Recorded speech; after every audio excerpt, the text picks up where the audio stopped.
Bernard Gicou. Oui, je ne parlerai pas du traité Helsinki, je parlerai de la toxicité induite par les cosmétiques. En fait, on le sait aujourd'hui, vous avez vu peut-être les études qui ont été faites sur le squelette de Diane de Poitiers, sa pâleur et la légende qui voulait qu'elle prenne des sels d'or. On le sait aujourd'hui, elle prenait des sels d'or. Tous les onguents, toutes les crèmes cosmétiques des femmes romaines dont on a retrouvé les corps à Pompéi, par exemple, montrent une forte contamination par les métaux lourds. Donc c'est une très vieille question de celle de la relation des humains aux cosmétiques, appelons-les comme ça aujourd'hui. Mais la question chez les enfants est nouvelle. En fait, on ne peut pas faire de la paléoexpologie sur les enfants. Et actuellement, on est en train de mener avec le musée d'histoire naturelle une étude sur la collection de cheveux du muséum, pas du muséum d'histoire naturelle, pardon, du musée de l'homme. Il y a toute une collection du 19e siècle. On est en train d'essayer d'analyser avec le LERES, IRCET, HESP à Rennes, à la fois la contamination interne du cheveu et externe pour essayer de reconstituer ce qu'étaient les expositions, pour éclairer y compris la réflexion sur la mise en place de tests ou les analyses aujourd'hui pour savoir exactement chez les enfants ou chez des adultes à quoi on est exposé et si on trouve un certain nombre de produits qui peuvent venir et qui viennent certainement des produits cosmétiques. Il y a un commentaire. Oui, je voudrais faire un commentaire sur ce qui vient d'être dit parce que je ne suis pas tout à fait d'accord. Je connais la personne qui a exhumé le corps de Diane de Poitiers, Philippe Charlier, qui est d'ailleurs venu dans notre académie la dernière séance solennelle. En fait, l'histoire de Diane de Poitiers est un peu différente parce que Diane de Poitiers, pour garder un teint de jeune fille, absorbait des potions à base d'or tous les matins. Donc, elle avait un teint diaphane, c'était la mode à l'époque. Donc, c'est une contamination vraiment par voie buccale dans le cas présent. Et effectivement, on a retrouvé dans sa chevelure qui était restée dans le château d'Annette, on a retrouvé de très fortes concentrations d'or. Et on l'a reconnue en fait dans la fosse commune où elle avait été jetée pendant la Révolution parce qu'elle était à côté de ses deux enfants et que d'autre part, elle avait une fracture d'une jambe qui avait été soignée par Ambroise Paré qui l'avait signalée dans ses écrits. Voilà donc l'histoire de Diane de Poitiers. Bien. Si nous revenons maintenant aux perturbateurs endocriniens au XXIe siècle, je vais faire un commentaire qui est le suivant. Quand on regarde les retardateurs de flamme, polybromés, actuellement, sur les critères de chimie verte, personne n'oserait fabriquer de telles molécules. Ces molécules ont été introduites à une époque où on avait la nécessité, on cherchait à lutter contre les incendies, et donc les sièges dans les lieux publics et autres, donc les textiles et toute l'utilisation de ces molécules. Et les gens en ont été satisfaits et contents. Il y avait des normes, ça résiste au feu 30 minutes, 1 heure. Donc il y a toute une réglementation qui s'est installée sur ces retardateurs de flamme. À l'aune de ce que l'on vient écouter, on pourrait se dire que la première sagesse en Europe serait de brutalement interdire ces retardateurs de flamme.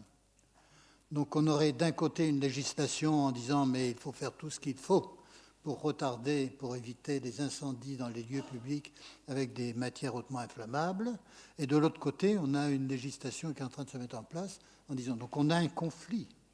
Et je pense que la difficulté que le législateur peut avoir, c'est de gérer ces conflits.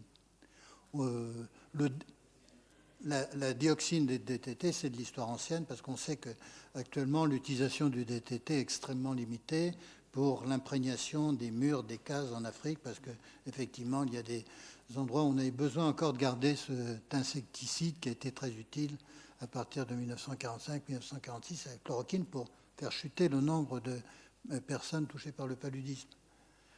L'utilisation du DDT sur le typhus pour lutter contre les poux par l'armée américaine arrivant à Naples, c'était pas simplement pour le plaisir, c'était une nécessité parce que derrière, il y avait des dizaines de milliers de personnes qui étaient en train de mourir de typhus. Donc, à chaque fois, on se retrouve en fait sur le développement de l'utilisation de ces produits qui n'ont pas été mis sur le marché juste pour le plaisir de produire des produits chimiques, mais qui correspondaient à des besoins. Donc on va se retrouver à gérer des conflits intéressants d'un point de vue scientifique, médical et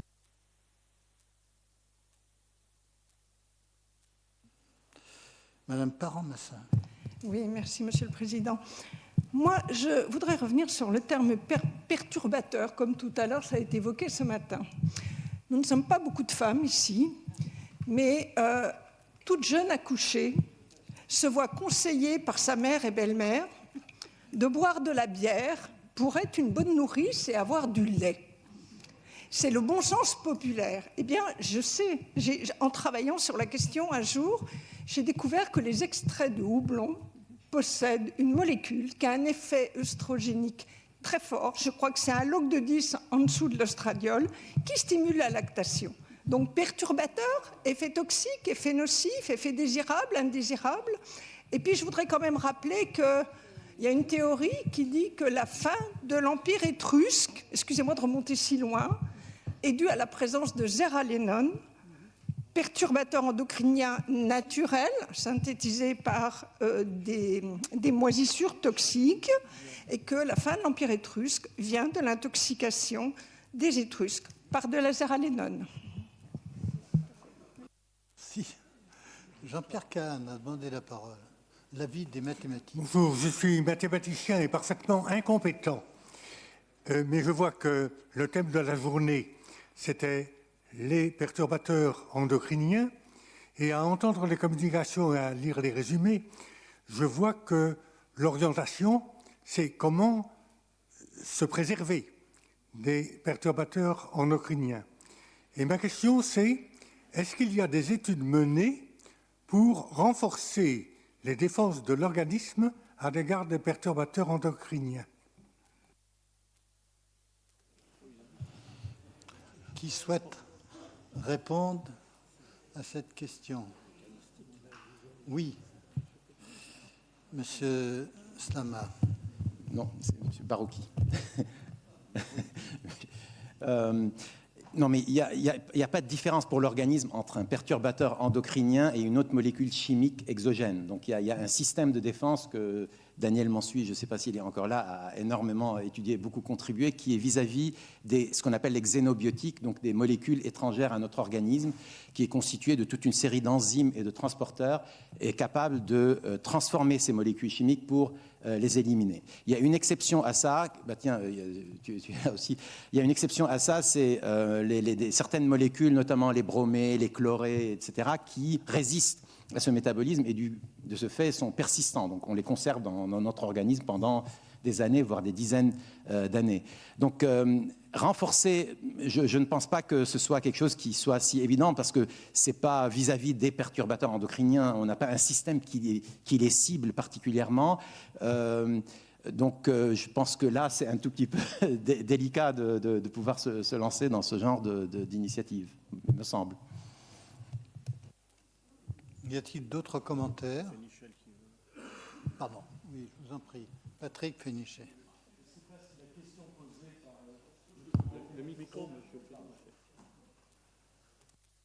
Si la question était comment se débarrasser des perturbateurs endocriniens, c'est une question qui sont dans l'organisme, c'est une question que les gens se sont posées. Je reviens là du Japon où les collègues s'étaient posé la question comment détoxifier en particulier des femmes qui veulent avoir un enfant ou des femmes qui sont enceintes. Et c'est vrai qu'on peut se poser la question.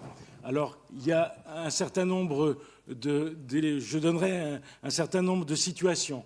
D'abord, très paradoxal, et il ne faut peut-être pas que ça diffuse trop dans les médias, mais au moment de l'allaitement, dans les premiers jours de l'allaitement, c'est le moment où une femme se débarrasse le plus de ces perturbateurs endocriniens lipophiles, les POP, produits organiques persistants, parce que le lait maternel est extrêmement riche en acides gras. Donc ça, c'est le premier point. Et une femme, au bout de quelques jours d'un allaitement maternel, a moins de perturbateurs dans son sang qu'elle n'en avait au premier.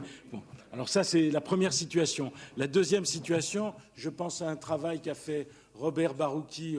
Il est où? Il est pas loin. Et qu'on est en train d'essayer de reproduire à Nice, c'est les gens qui subissent une chirurgie bariatrique pour obésité sévère, et lorsqu'ils maigrissent de 40 ou 50 kilos, ils relarguent dans leur sang les perturbateurs lipophiles et ils les éliminent, et donc leur masse totale de perturbateurs lipophiles va diminuer après cet amaigrissement important. Alors je ne sais pas si on peut proposer aux femmes, avant d'avoir un enfant, de perdre 10 ou 15 kilos, mais c'est sûr qu'elles perdraient une partie de leurs perturbateurs. Et la troisième situation, ça a été proposé par notre collègue, parce qu'on était avec Rémi Slama d'ailleurs chez lui, qui est proposé, c'est d'utiliser des chélateurs, des produits. Il y a un produit qu'on connaît en France qui est le Questran, la cholestéramine, si je ne me trompe pas, qui a été utilisé, qui n'est plus remboursé, mais qui est utilisé dans les dyslipidémies et qui a été montré par nos collègues japonais comme pouvant faire chuter en 3 mois le taux de PCB. Malheureusement, les femmes consomment du poisson et quelques semaines après la chute de leur taux de PCB, les taux remontaient dans le sang. Mais voilà peut-être des pistes, et c'est vrai, on devrait peut-être réfléchir aussi à des moyens de détoxifier des individus dans des situations particulièrement à risque. J'entends les femmes qui veulent avoir un enfant, les femmes enceintes et les enfants en bas âge. Un commentaire, Monsieur Multigné. Je voudrais quelque peu tempérer ces propos par cette idée que j'ai déjà essayé de défendre ce matin, qu'il ne faut surtout pas généraliser. Car en généralisant, on risque de commettre des erreurs importantes. Parmi la famille des substances qui sont suspectées, avérées, peu importe, des perturbateurs endocriniens, ils ne sont pas tous aussi lipophiles qu'on le dit. Je vais encore vous donner un exemple très concret et qui concerne une partie de notre territoire, qui est le chlordécone. Comme vous le savez, c'est une pollution majeure qui affecte 1 million de nos concitoyens, et ils en ont encore pour au moins 5 siècles devant eux.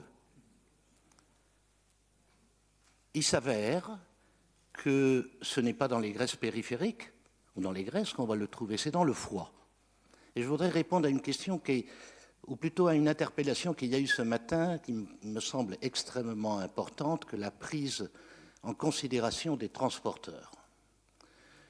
Pourquoi cette molécule, qui effectivement a un KOV, qui est le coefficient de partage octanol-O, qui donne capacité, si vous voulez, une appréciation chimique de la lipophilicité, dans un organisme, il ne se comporte absolument pas comme ça. Eh bien, il s'avère que les transporteurs, par exemple, du PCB ou DDT ou de certaines molécules, c'est essentiellement les lipoprotéines de type LDL et VLDL, alors que le principal transporteur du chlordécone, c'est les HDL.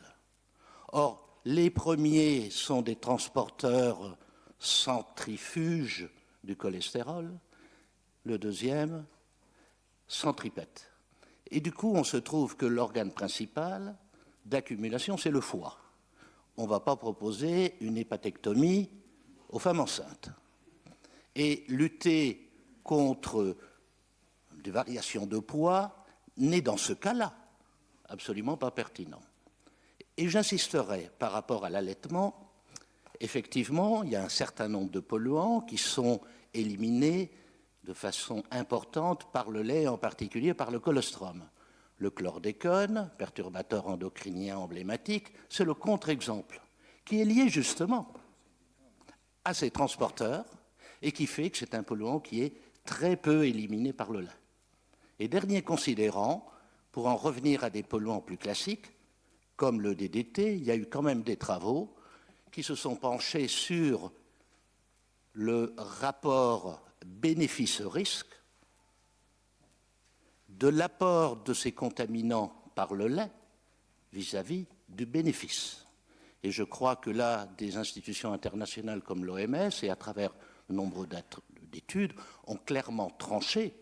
Et là, les apports bénéfiques de l'allaitement maternel, contaminés ou pas contaminés, j'exclus peut-être des situations accidentelles, ou d'accident industriel est quand même bénéfique. Donc, ce que je veux dire par là, c'est qu'on peut réfléchir à des moyens d'élimination, décontamination, mais il ne faut surtout pas raisonner de façon globale.